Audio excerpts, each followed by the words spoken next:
Falsos cognatos ou falsos amigos são palavras que parecem ser no português, mas não são. Nesse primeiro exemplo de falsos cognatos ou falsos amigos, eu trouxe aqui o parents e relatives. Parents e relatives.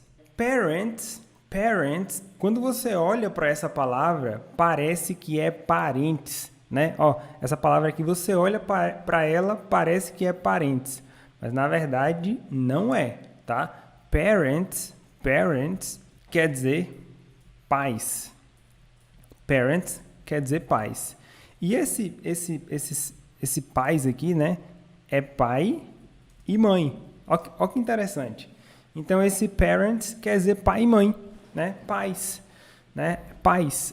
Agora, quando você olha para essa palavra, você pensa que é parentes. Mas para você falar parentes em inglês, você fala relatives, né? Relatives. Então, relatives quer dizer parentes.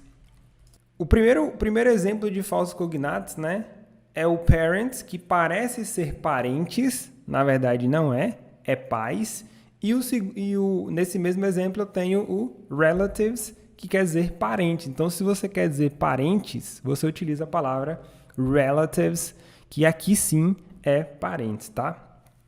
Então, vamos ao nosso exemplo. Nesse exemplo aqui, eu tenho esse I'm going to aqui, você vai traduzir como eu vou. Depois esse I'm going to, tem o I'm going to meet, né? Eu vou separar aqui, eu vou colocar assim, I'm going to meet, eu vou conhecer. Então, I'm going to meet, eu vou conhecer. E aí, não necessariamente a gente precisa colocar o pronome aqui no início, porque em português é diferente do inglês. No inglês precisa dos pronomes, no português não.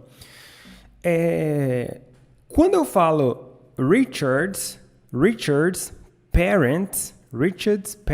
Então, Richard's parents. Esse apóstrofo S aqui, né, pertence ao Richard. Os pais pertencem ao Richard, né? E aqui, ó, de novo, essa palavra vocês precisam colocar em mente que não é parentes, tá? É pais, pai e mãe. Eu sei que é uma palavra que não existe no português. A gente fala pai, a gente fala mãe, a gente fala pais, a gente fala parentes, né? Então, é algo meio que diferente se a gente comparar com inglês e português. E aí, falando do relatives, né? Relatives. Nessa segunda frase, eu tenho o seguinte, ó. All her clothes. Aqui um detalhe. Essa palavra aqui, as pessoas pensam que é o verbo fechar, tá?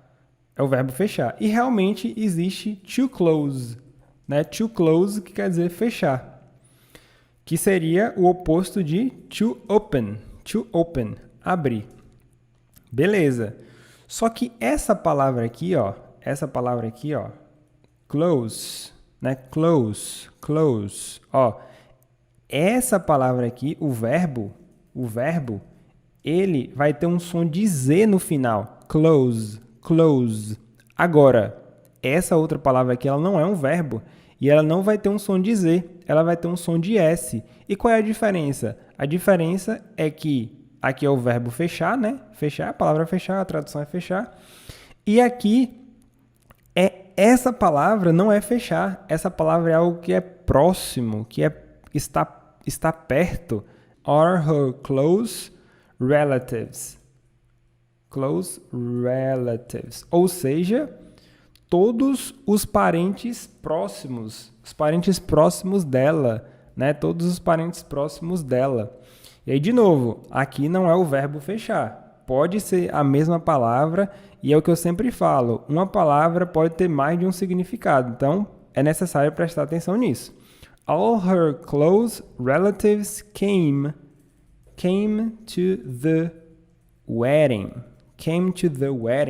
Ou seja, todos os seus parentes came. Lembrando que come é o presente e came é o passado.